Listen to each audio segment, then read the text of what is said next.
The Nebraska football team back at it for spring practice number 4 here on Monday. Sean Callahan for HuskerOnline.com. And really the story was getting a chance to talk to both Mario Verduzco, the quarterback's coach, along with quarterback Adrian Martinez. And it's the first time we've talked to Verduzco since the decision to initially bench Adrian Martinez for Luke McCaffrey, and a lot to catch up with, including just that process. And you could sense it was still a very difficult thing for Verduzco to talk about even today. Number one, I don't make those calls.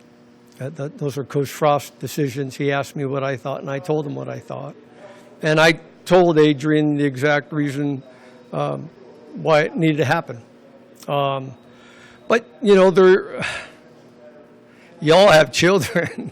Or some of you have pets or dogs, and you love them to death, man, you know? So he's like your son. And sometimes those things are difficult to tell them the truth about themselves. You know what I'm saying? That's not always easy, but it needs to be done.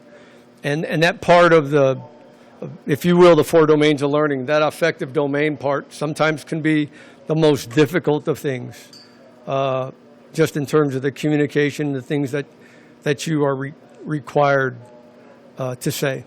Yeah. But, you know, he and I have a tremendous relationship. And those lines of communication were wide ass open, excuse my French, when we recruited him, when he came here, and they're still wide open. So it was adversity, something to battle through and something to persevere through. I didn't give up, and I continued to be a leader. And you know, I think more than anything, it showed to myself that I could still have an impact on the field during practice without being the starting quarterback. You know, and that's through relationships and finding ways to connect with the guys on the team. And going forward now, Verduzco's goals about what he wants to see from Martinez are pretty simple. No more frickin' turnovers. You know, part of it's film, part of it's better decision making, and it has to be an effort on my part to really it's ball security. I feel good about the interception piece to an extent. I obviously need to clean those up, but ball security, I really hurt my team when I fumble the ball, and that hurts the defense. Obviously, the offensive side of the ball and the turnover margin we need to limit. So effort in practice, film room when it comes to decision making, and continuing to put a concentrated, you know, effort and focus on those things. That's it. You just got to take care of the damn football. You know, seriously.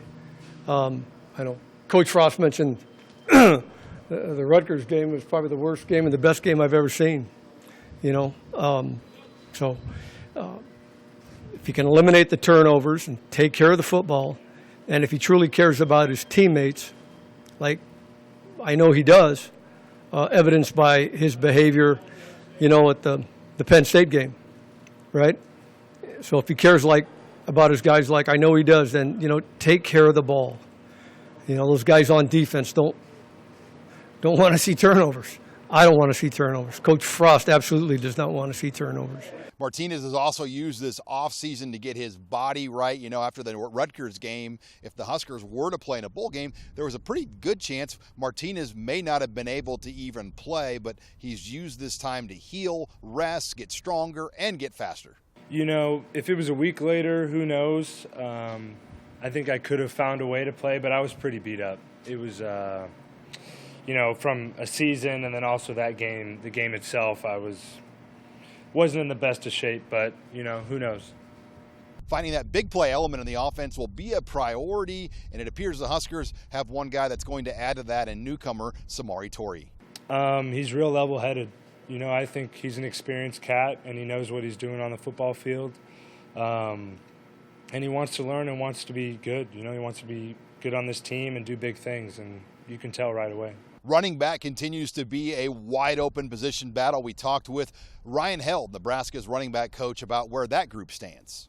Well, I definitely have more depth. I definitely have more guys to work with. You know, we have Marvin going through his first off season. You have Savion going through his first off season. You have Stepp going through his first off season with us. Jaquez Yant, first off season. Gabe Irvins should be in high school right now. We're not going to use any inexperience as an excuse. There is no excuses. We got to grow up and we got to make it happen. But the good thing is we have everybody here. I'm not waiting on 2 more guys, 3 more guys, another guy. We're all here. So now we got to be able to go out and grow up and get it done. The most high-profile newcomer they added to that running back room is USC transfer Marquise Stepp. He's a guy that you can see when the ball is downhill, he can hit it downhill. I mean, he's a downhill runner. I think he'll definitely give us that element, which we definitely need from an older guy. He's played in a big-time college football. I think against Notre Dame, he might have had 100 yards rushing in that game or 90-some yards. So he definitely gives us a guy with experience and playing in some big-time games. But he's going to have to go out there and compete just like everybody else. But you definitely can see that he's a guy that can definitely be physical and hit it downhill. True freshman Gabe Irvin is another newcomer that's already on campus. He's a guy that has really good feet. He's got really good vision. He's really smooth in what he does. He's slippery. He can get through there on different things. He catches the ball well. And it means something to him. He wants to be really, really good. He's mad when he doesn't execute a play right. And that's what I want. I want guys where it bothers the heck out of you if you don't do it right.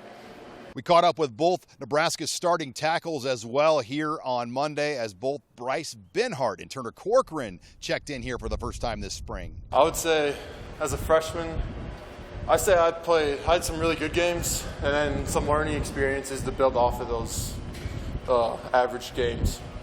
They kind of had me when I first got here last January. They had me playing a little guard and tackle. And then when spring ball got rolling around, they kind of had me just strictly playing tackle.